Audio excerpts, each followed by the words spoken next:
Andréia, Paula. Oi, gente, tudo bom? Estamos aguardando aqui o Dr. Wesley. O Dr. Wesley já chegou.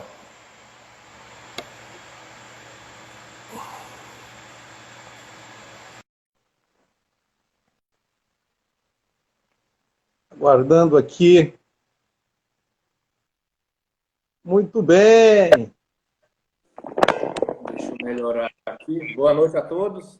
Boa noite, Wesley. Você precisa virar o seu celular, que você está de lado aqui. Ah, é? É, Na verdade, eu achei que você que estava de lado. eu estou fazendo no modo vertical. Porque. Alan Jones, boa noite, Alan Jones. Tudo bem? Boa noite, Dalila. Bacana, Cruzeiro chegou. É o meu, vou ter que adaptar aqui porque ele é do. Vamos lá. Isso! Como é que está recebendo o som, a imagem aí? Tudo bem, Dr. Wesley? Tá tudo bem. Tudo Tudo perfeito. bem? Tudo. Perfeito, né? Conexão hoje não esteve muito boa, mas são no meu relógio aqui 21h07. Vamos bater um papo com os meus alunos, meus queridos alunos de Direito Tributário 2, doutor. É, Juliana chegou. Esse 10º período é especial, viu? É um 10º período bem legal. Tá aí, a Portilho, meu Deus, esqueci seu nome, filhota, né? Dani, desculpe, né? Bom, estamos aí ao vivo, 11 pessoas nos acompanhando. Eu vou iniciar apresentando aqui o Dr. Wesley Macedo, Matheus, né? Ludmila Portilho. Oi, Ludmila, que bom ter você aí, tá? Dr. Wesley Macedo, gente, ele é formado aqui pela nossa antiga FAFIC, hoje o NIRG, ou seja, ele já esteve sentado aí nesses bancos que vocês estão sentados hoje, e, e foi para o Paraná, né, doutor? Tá me ouvindo bem? Estou te ouvindo bem. Ótimo. Foi para o Paraná advogar lá, e fazendo uma advocacia voltada para tributação, inicialmente, né? Advocacia tributária. Ele é mestre. Wesley, eu acabei esquecendo aqui. Você é mestre em quê mesmo? Em direito, Ciências, né? direito, ciências jurídicas. Mestre em ciências jurídicas. Qual a linha de concentração? Direitos da personalidade. Direito das personalidades, né? Especialistas, fez várias especializações em direito tributário, em direito civil, né? E também Osailton. Oi, gente, vocês vão chegando aí e vão dando um oi. Beleza, muito bom ter vocês aqui com a gente. Especialista em várias áreas e trabalhou na advocacia tributária. E hoje, nós conversando antes da live, nós combinamos não cansar vocês e batermos um papo, né, doutor Wesley? Batermos um papo sobre advocacia tributária na vida prática, né? Como é que se dá a vida do tributarista para quem assistiu, acompanhou as aulas, a turma está saindo agora, 10º período, e para quem acompanhou as aulas e tem interesse na área tributária, o que nós podemos esperar da advocacia tributária, quais são os desafios do cotidiano da advocacia tributária e algumas perspectivas para o futuro. Doutor Wesley, a palavra é sua e vamos nessa. Vamos lá. Bom, é a primeira vez que eu falo na FAFIC, né? Antiga FAFIC, agora Universidade de Gurupi. Eu fui, acho que, o primeiro estagiário da Procuradoria, né? Que o procurador, por coincidência, era o professor Roveroni. A gente se É divertiu muito. verdade. A gente viu nascer a UNIRG, né? Porque no começo era até a UNIG, né? Aí houve a O questão de NIG? marca, aí colocaram um R. A gente se divertiu muito, né? Exatamente. Faculdade do tempos que A gente tinha o professor Plínio, saudoso, o professor Manuel Bonfim, saudoso. E foi na FAFIC que eu tive contato, primeiramente, com o professor Veroni no direito empresarial, que é o outro lado, né, da moeda do direito tributário com mais ênfase. Porque o direito tributário, assim como o empresarial, ele é profundamente ligado à economia, né, ao giro de riqueza. Porque quando mais gira a riqueza, mais o Estado, né, busca ali o seu quinhão. Mais fatos geradores ocorrem, né? Com certeza. A advocacia tributária no passado era pensada como era o caldeirão de ouro no fim do arco-íris, né? As pessoas achavam que iam chegar, por isso que nasceram, surgem, né, o tempo todo, e tem o tempo todo, inúmeros tributaristas que, na verdade, né, eles são aventureiros. Porque o direito tributário, ele não tem primeiramente, não tem esse veio de ouro no final, né? É uma guerra como qualquer outra batalha do direito. Né? Primeiro ponto, o advogado em qualquer área do direito, o tributário não é exceção, ele tem que ser bem informado. Né? O professor Plínio falava que quem não lê pelo menos uma Folha de São Paulo, o Estadão, algum jornal de grande circulação, ele está fora do mundo. Porque os influxos da economia, da política, eles vão dizer o comportamento dos tribunais também. Né?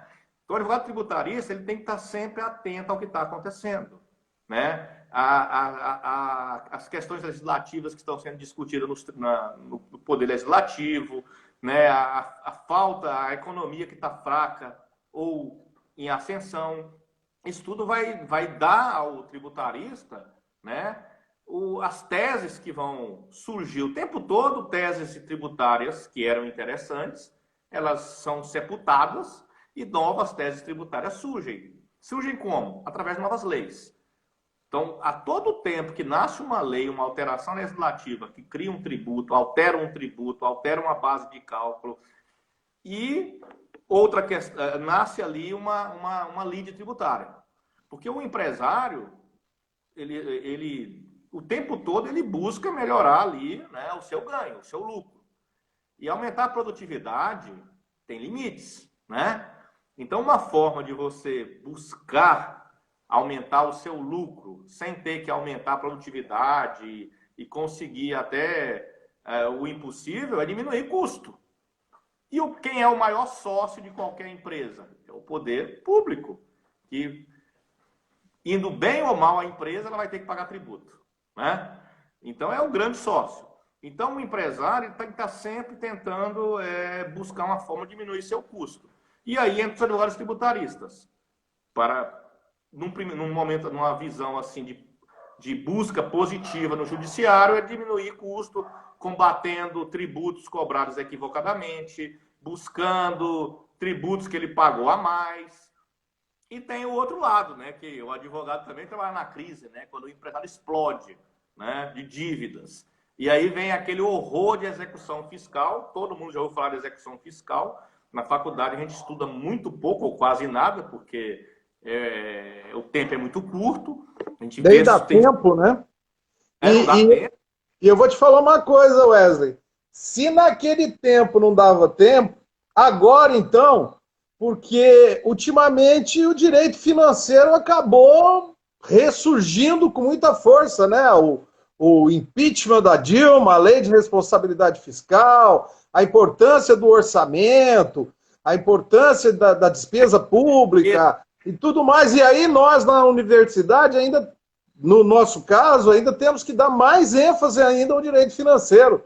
Né? Então, de fato, mas eu deixo, os alunos eles sabem disso, eu digo para eles, o importante é você saber o mapa, saber o caminho e conseguir entender o que você está lendo, não é verdade? Porque na faculdade a gente tem a impressão que a gente tem que aprender a saber quais são as peças, a fazer as peças.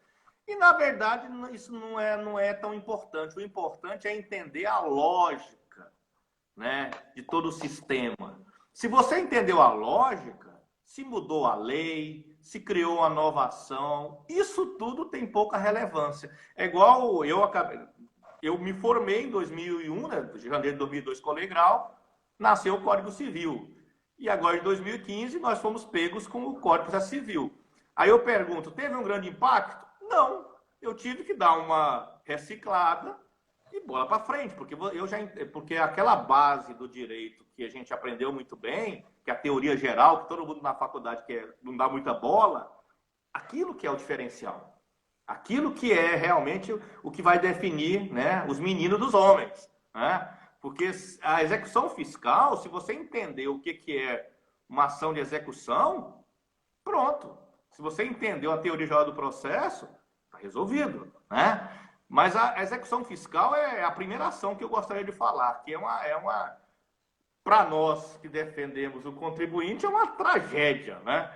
Porque, e para o diário também porque ela lota os escaninhos. Para vocês terem uma ideia, aqui em Maringá nós temos 2 varas de execução fiscal, chama Varas da Fazenda Pública. Cada uma tem em torno de 10 mil ações. É uma coisa absurda, né? A quantidade, cada IPTU não pago, cada IPVA não pago, né? Eles acabam, hoje, isso é sem contar que hoje é possível protestar a dívida ao invés de executar, né? Então, a execução fiscal ela é um dos grandes gargalos do judiciário. Pelo menos 40% do que está nos tribunais é execução fiscal, que é cobrança de dívidas declaradas, né, certificadas pelo próprio poder público. Né? Então, sem contar que 90%, olha, o Marcelo Fonseca, mandar um abraço para você, Marcelo. Doutora Denise já esteve aqui antes um pouquinho. Vou mandar um abraço para todos vocês aqui. Mas, doutor Wesley, e todos os alunos também, né, e as pessoas que estão aí nos acompanhando. Doutor Wesley, sem contar que as empresas brasileiras têm um histórico de vida muito curto, né? Então, o que acontece? Muitas dessas execuções fiscais são tragédias para os empresários, porque acabam retirando-lhe crédito e impedindo que eles participem de licitações e consigam obter rendimentos e tudo mais. Mas depois o que acontece? A própria execução fiscal se frustra, porque as empresas não contêm patrimônio, não é por aí a coisa? Na verdade, a gente até estava falando sobre isso, né? A melhor defesa para alguém que deve é não ter patrimônio, porque acabou a escravidão, né? Então, se não tem patrimônio, no passado essas execuções se eternizavam. Mas nos anos 90, desde que o CNJ foi criado, passou-se realmente a aceitar que elas tinham que ter um fim, né? Que é a prescrição intercorrente, né? Porque se não tem patrimônio, você vai lá e inclui os sócios no polo passivo da dívida. E eles não têm nada, porque uma empresa é um empreendimento muito ambicioso, por menor que ela seja. Quando ela dá errado o empreendimento, a quantidade de dívidas é uma coisa inacreditável. Ela é praticamente impossível, né, receber aquilo. Então, a esmagadora maioria das execuções fiscais, elas vão encontrar prescrição intercorrente e vão ser extintas por inexistência de bens, né? Mas aquelas empresas que têm patrimônio, né, ou sócios que têm patrimônio, aí resta, né, ao contribuinte, caso ele tenha argumentos, combater a execução fiscal, né? Nós temos aí ações para combater, são os embargos, né, a execução, que é uma ação em que você, considerando que a execução fiscal ela é baseada, lastreada numa certidão, ou seja, o poder público, ele mesmo que emite lá o cheque sem fundo do devedor. A CDA e fala, olha, o Roveroni deve tanto. Ele nem fala, ele só de forma muito resumida, ele diz de onde veio o crédito. Mas para você descobrir de onde veio exatamente, você tem que fazer uma busca no órgão gerador daquela CDA para poder descobrir de onde veio aquela dívida, porque ele tem fé pública. Então, a tragédia toda para o contribuinte aí é a tal da garantia do juízo. Que para você discutir aquela dívida, que a melhor ação seria os embargos à execução, ou até a ação de nulidade, você tem que garantir a execução. Você tem que depositar o valor devido ou apontar algum patrimônio que garanta aquela execução para você poder discutir. Tanto que o Estado é poderoso, né? Mas aí os advogados, né, com a sua criatividade, inventam certas soluções mágicas, né? E a nossa concurseira aqui, que está nos acompanhando, concurseira a Teof, né? Diz lá, eu acho que é a Cristiana, essa nossa concurseira. Fala aí se é você ou não, Cristiana. Né? O cenário pós-pandemia não será fácil para as empresas, né? Você consegue enxergar as manifestações no chat aí, Wesley? Consigo, estou lendo aqui. Ah, beleza. Então eu acho que eu nem preciso ficar te interrompendo, né? Vamos colocar, é a Cristiana mesmo, né?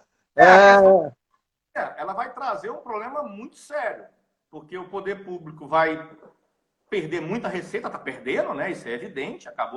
Hoje foi sancionada pelo presidente da República o socorro aos estados, cerca de 60 bilhões, né, para tentar salvar a receita dos estados, porque o nosso maior problema a nível nacional, tanto União, estados e municípios, é folha de pagamento. As pessoas estão envelhecendo e estão se aposentando, aí o custo, né, ele vai só dobrando a cada ano. E aí, a grande questão é que vai faltar receita e não tem de onde tirar.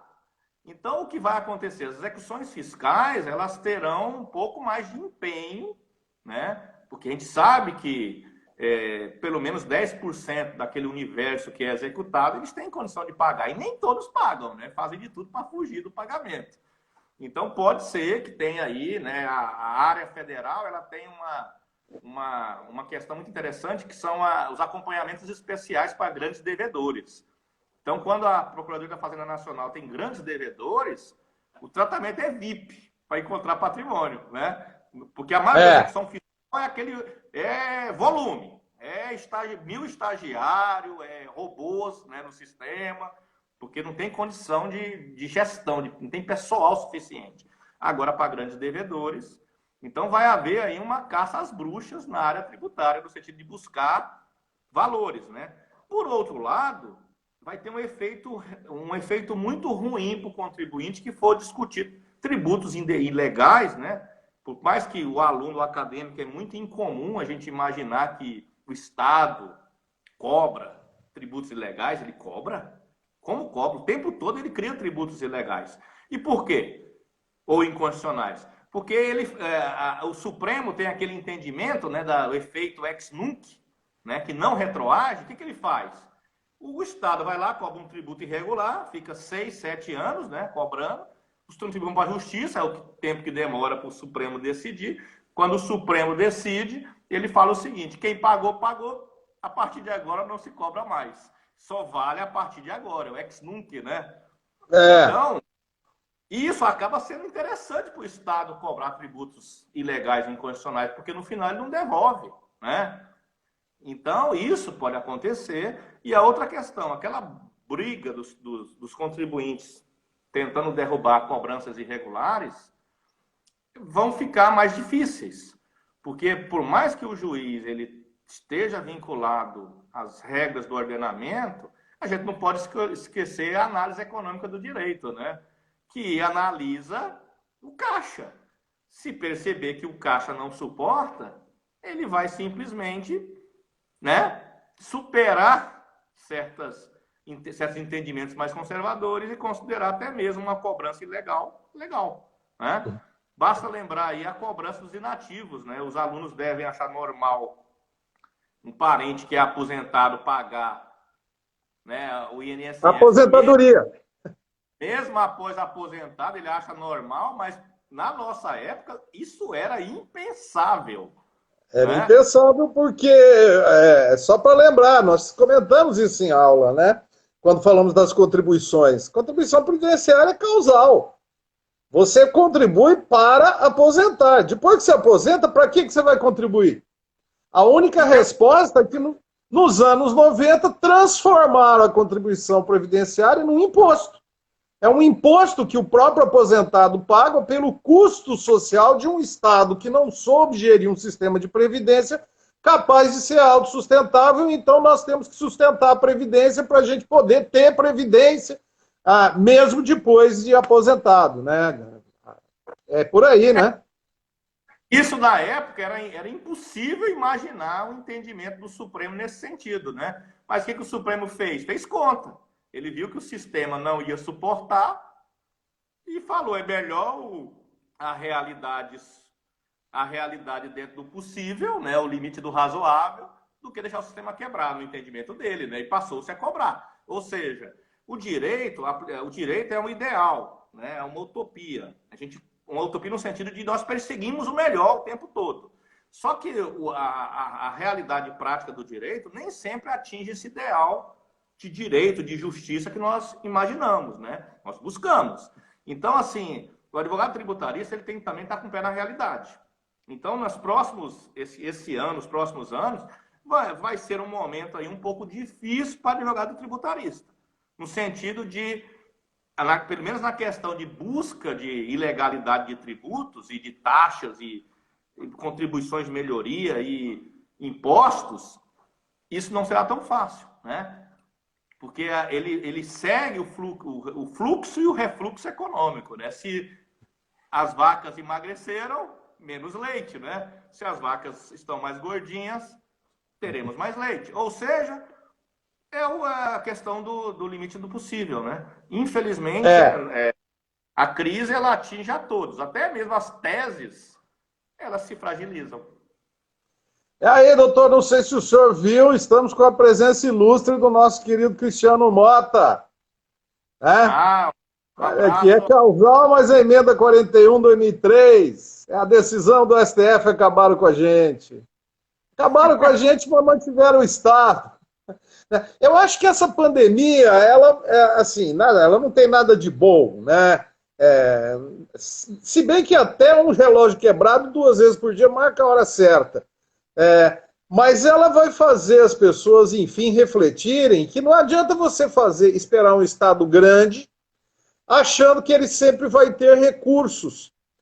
Eu acho que esse momento é um momento em que nós vamos ter que, nós, cidadãos brasileiros, vamos ter que pensar que tipo de Estado nós queremos, que tipo de serviço nós esperamos e quanto custa isso. Estado não é um Deus que cria. Aliás, se Deus criasse dinheiro e entregasse nas mãos das pessoas, ia dar problema, né? Porque nada mais que desvalorizar a moeda, né? Então, realmente, é um momento mais... professor, que é amigo, é ex-aluno, é colega, mas também é professor, né? Já estamos chegando em 9h30. Eu acho que a gente poderia falar um pouco das formas de defesa do contribuinte, né? A gente falou da execução fiscal, dos problemas da execução fiscal, mas o que o contribuinte pode fazer numa hora dessas, né? Uma hora que muitas vezes ele trabalha, faz de tudo para conseguir receita, para pagar tudo em dia, mas nem sempre consegue. E ainda, se der para a gente tratar de um lado perverso do direito tributário, que é, muitas vezes, o crime compensa, né? O sonegador ou corruptor das autoridades acaba tendo um preço melhor e, na sociedade de consumo, o consumidor não entra numa loja e pergunta se o cara está em dia com os tributos. Ele compra um produto mais barato, né? Então, vamos passar essa última meia hora aí da nossa conversa falando da defesa do contribuinte e tentar ver se a gente consegue entrar nesses aspectos. O que o senhor acha? A questão da defesa do contribuinte, o empresário tem que estar sempre pensando à frente, né? Primeiro ponto, ele tem que evitar os chamados esqueletos no armário, né? Ele tem que ter uma assessoria contábil e jurídica muito eficiente para evitar problemas desnecessários. Uma coisa muito comum, empresário que paga tributo indevido, que não precisava, porque as melhores formas de você defender o empresário, na justiça inclusive, e nas vias administrativas, que os alunos têm pouco contato, porque é só na prática que a via administrativa, que são as delegacias de julgamento, né, das próprias receitas estadual, federal e às vezes municipal, dependendo do município, você usar as próprias ferramentas que o Estado te dá. Ou seja, o Estado ele te dá uma série de isenções, imunidades, diminuição de alíquota, e muitas vezes o contador, o contador clássico que a gente conhece, ele não é um contador de reflexão, ele é o contador de declara, paga, declara, paga. E ele não faz aquela análise, olha, o que estão entendendo, os tribunais estão entendendo sobre esse tributo aqui, essa cobrança. Então, nosso escritório, a gente tem algumas ferramentas tributárias que a gente pega os próprios entendimentos da própria Receita Federal, estadual, né? E fala, olha, vocês estão cobrando isso, mas os tribunais administrativos entendem diferente. Então, muitas vezes, você nem precisa ir para o judiciário. Você resolve ali, porque resolve antes do problema. Vai comprar um imóvel, por exemplo, um imóvel rural, que é uma área interessante, que ali tem um ganho de capital. Você comprou o imóvel há 10 anos atrás, valia tantos, valia 1 milhão. Vai vender agora por 10 milhões. Esses 9 milhões teria que incidir 15% de ganho de capital, né? Supostamente. Então, se você usar os cálculos adequados da própria Receita Federal, você vai pagar muito menos. Tem uma série de benefícios que não são usados. Então, esse é um aspecto, evitar pagamento de tributos de forma desnecessária.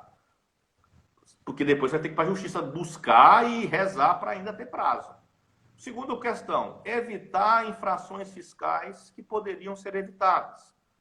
Porque, por exemplo, tem uma série de classificação fiscal na mercadoria. Tem uma série de erros grosseiros que eles são imperceptíveis. Só que o fisco, uma hora ele bate na porta, na fiscalização.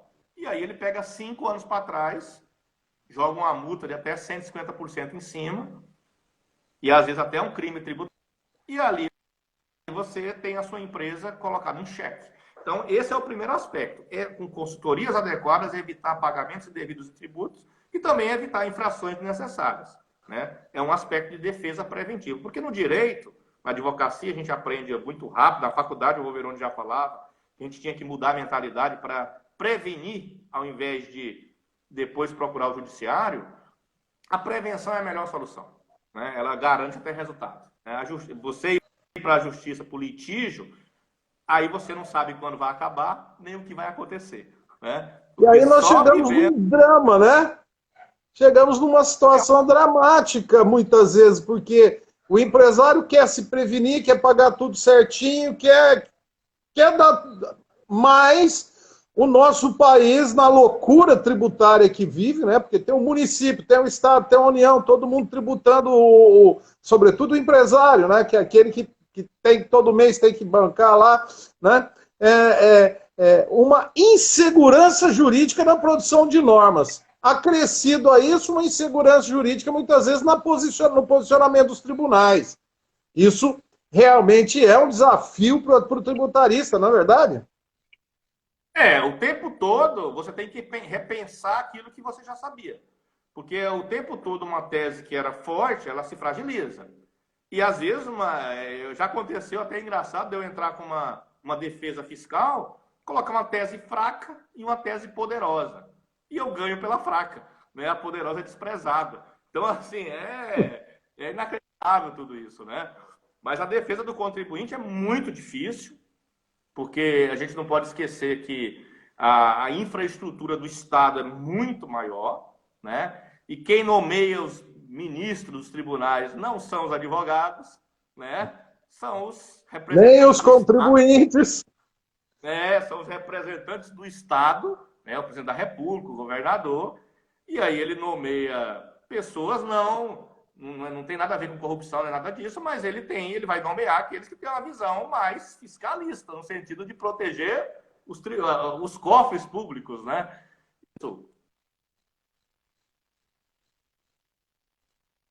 O advogado tributarista ele tem que estar sempre um passo à frente, né? E sempre tentando acompanhar a jurisprudência. Os tribunais, eles mudam, o tempo todo há alteração de composição de tribunais, né? O STJ tem 33 ministros, né? Então a mudança é enorme. Supremo, 11 ministros, mas hora ou outra tem uma mudança. A cada mudança, aquilo gera uma mudança em entendimentos, né? E isso gera uma tese vai ao chão, uma tese se levanta, porque são entendimentos diferentes, pessoas diferentes.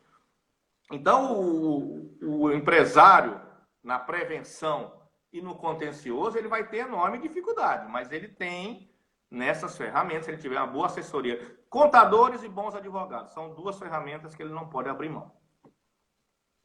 Muito bem. Mas vamos para as ações. O que o contribuinte pode fazer? Pelo que eu entendi da sua fala, doutor, o melhor caminho é evitar o pagamento, né? Até porque depois se paga mais Tentar ou não recebe. pagar sempre o valor devido, nada mais. Né? Isso é muito difícil, porque o próprio fisco tem grande dificuldade, né, de dar ao contribuinte ferramentas para ele calcular de forma correta o tributo a ser pago. Né? Então, isso tem que ser muito bem feito.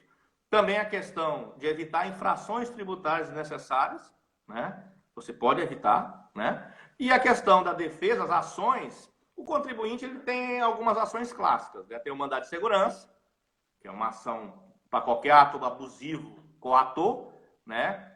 Só que ela exige prova, né, documental, que não pode ter instrução probatória, não pode ter produção de prova. Aí nós teremos também a questão do direito líquido e certo. Então, é uma ação interessante, mas não é tão usada no mundo tributário. A grande defesa do contribuinte no mundo tributário é a ação de nulidade de cobrança, né, tributária, né, ação de nulidade, ação declaratória para falar que um tributo é ilegal, indevido. Os embargos, né, que é a defesa diante de uma execução fiscal. Porque a execução fiscal, o contribuinte é visitado pelo oficial de justiça, ele é citado e ele tem 5 dias para pagar ou nomear bens a penhora. Se ele não pagar, o fisco começa a buscar bens. Então, os embargos é a forma de você abrir uma discussão para verificar se aquela execução fiscal está lastreada no título devido ou indevido. Né? Você abre uma ação de conhecimento paralela, né? E você vai discutir se aquela dívida é ou não adequada. É a grande defesa do contribuinte. Só que como eu falei, essa ação ela exige garantia da dívida. Você tem que depositar o valor ou apresentar algum bem que pague aquela dívida. Senão, você não consegue abrir a ação. Aí que você tem, porque a execução fiscal não cabe discussão dentro da execução fiscal se aquela dívida é ou não devida. Mas os advogados, né? Quando você não tem cão, caça com gato. E os advogados criaram a chamada objeção de pré-executividade, ou exceção de pré-executividade, né?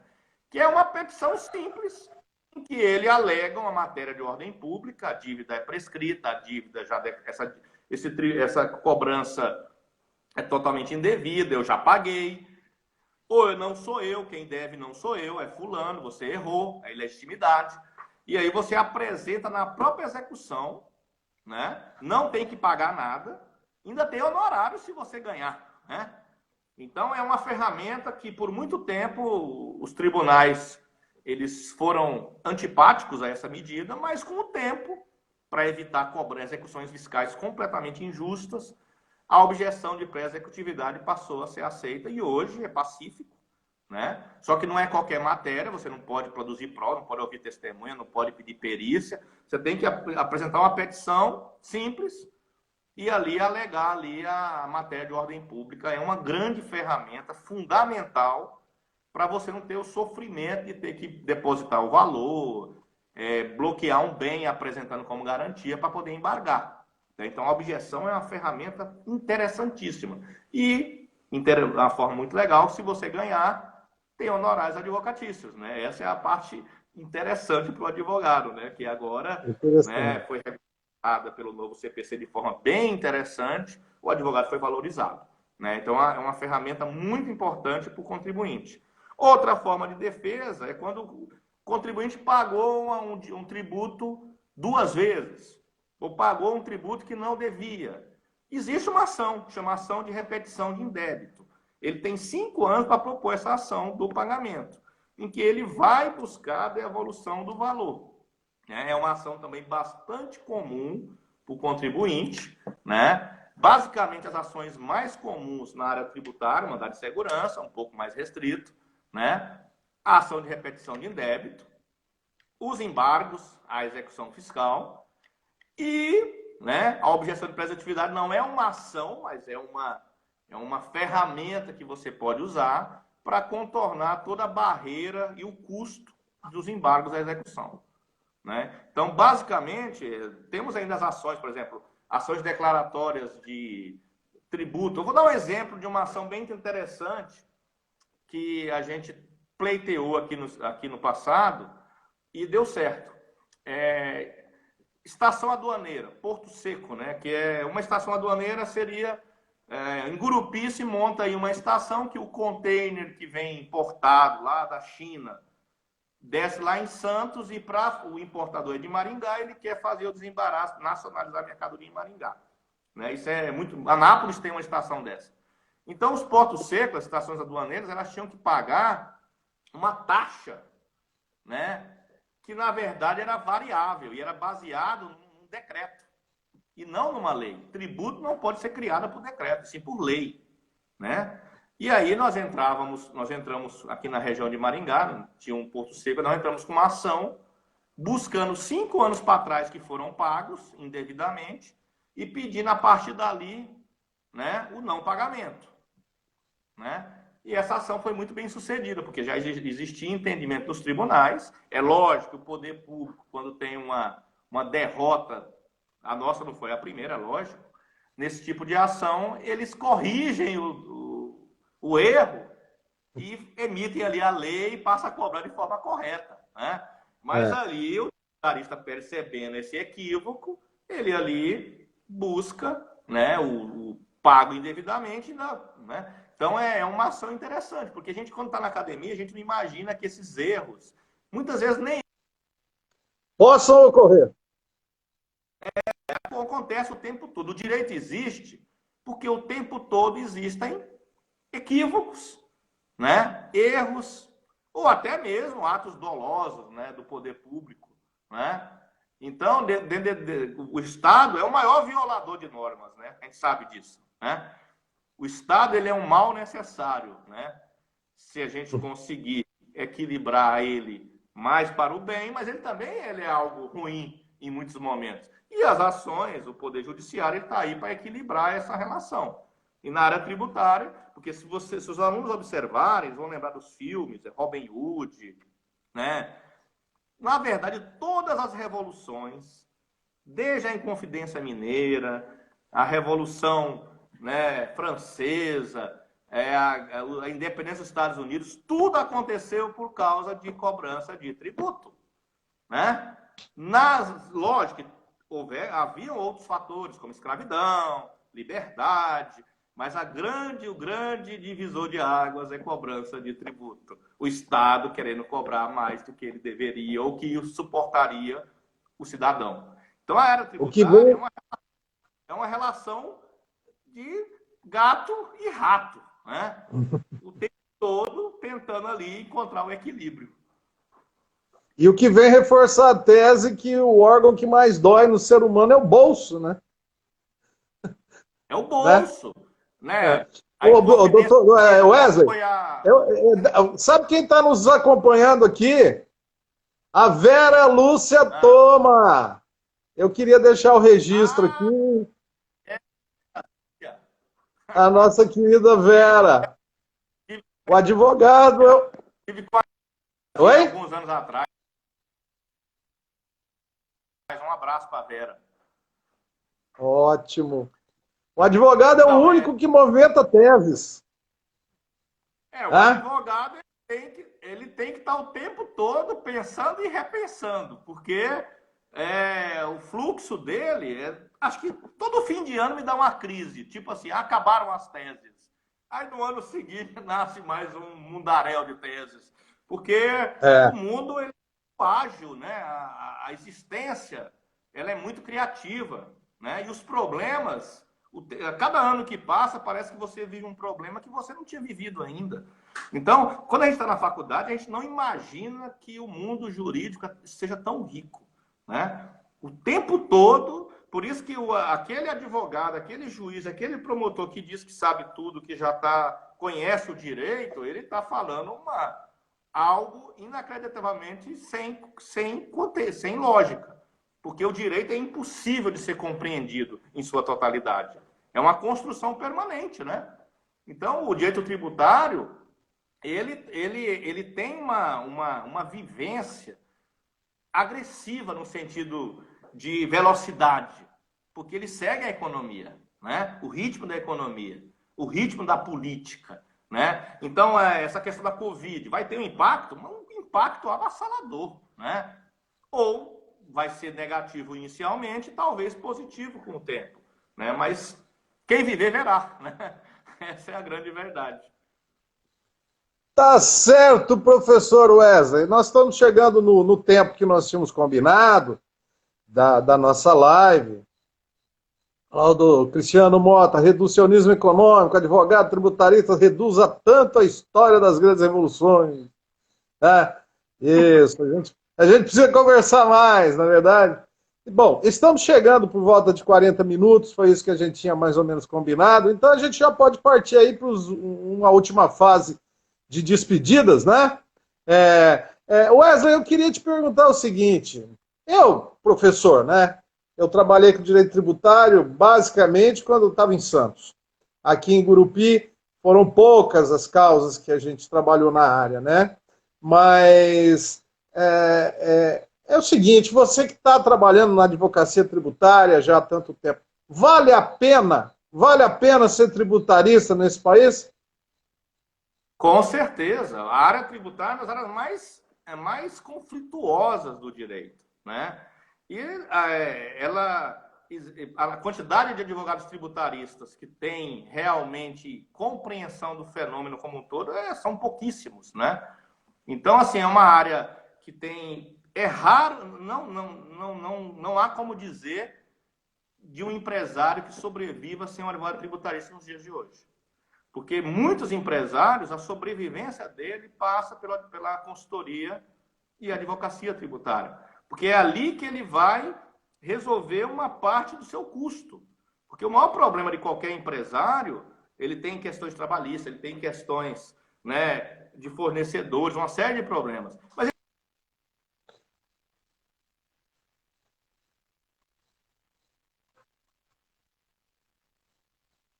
é o grande sócio.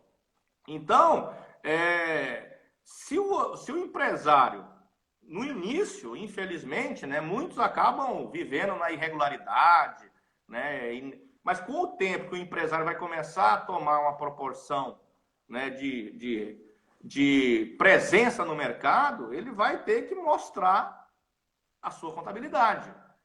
E aí ele vai atrair automaticamente o fisco. E o fisco hoje ele é altamente tecnológico, né? Ele é altamente sofisticado.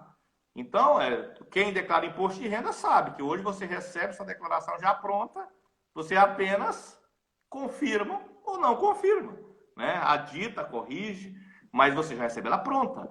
Então, a área tributária é uma área que ela não tem fim. Ela vai sempre crescer e sempre precisar de bons profissionais, o que é uma raridade. Então, eu recomendo a todos. O direito empresarial é muito interessante, o direito do trabalho, o civil, todas as áreas são importantes, mas o direito tributário, só recomendo a todos. O direito, ele é uma pizza única, com vários sabores.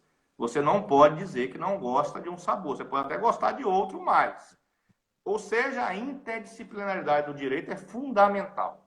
Não há tributarista que não tem, bom tributarista que não entenda de civil, que não entenda o básico de direito penal, de direito empresarial. Isso é o direito constitucional, administrativo. Então, se você quer ser um bom tributarista, vai ter que entender o fenômeno jurídico como um todo. Perfeito! Dr. Wesley Macedo, egresso da Unirg, o bom filho a casa torna.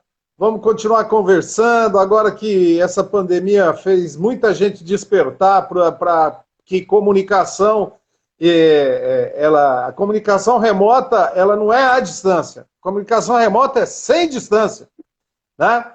Então, vamos programar mais coisas aí e caminhar. Eu gostaria de agradecer em nome do curso de Direito, em nome da Universidade de Gurupi, a sua disponibilidade para bater um papo com a gente, e, sobretudo, em nome do 10º período de Direito do nosso curso,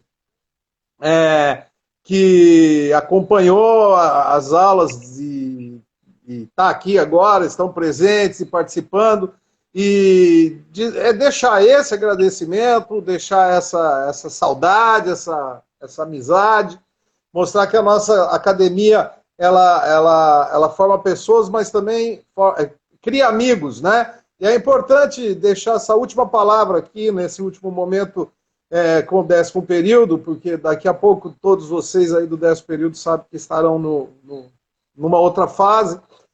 Deixar essa mensagem que eu acho que foi importante, a mensagem de se manter vivo, de sempre procurar alternativas e não esquecer que o direito é uma ciência que 2000 anos no mínimo, que sempre se mantém nova e sempre vai ter uma porta aberta para quem gostar do direito e se dedicar a ele. Muito obrigado. Suas últimas palavras aí, professor, de despedida, e assim que o senhor terminar, eu vou encerrar a gravação. Eu agradeço a oportunidade de falar na minha antiga faculdade, né? E sempre, né? Está no meu coração. Foi aí que o primeiro lugar que eu ouvi as primeiras palavras de direito, e que eu não tem como eu não agradecer, porque nunca me faltou, o que eu aprendi aí nunca me deixou na mão. Foi a base que eu construí, e que o curso de Direito é um curso muito particular.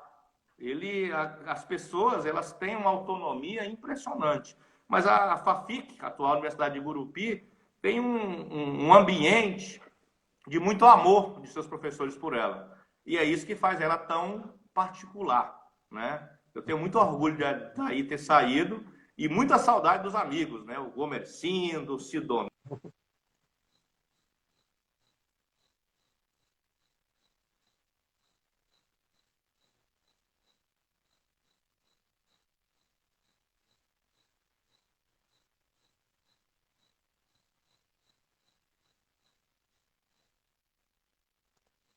Eu não sei, agora eu fiquei na dúvida, parece que travou aqui.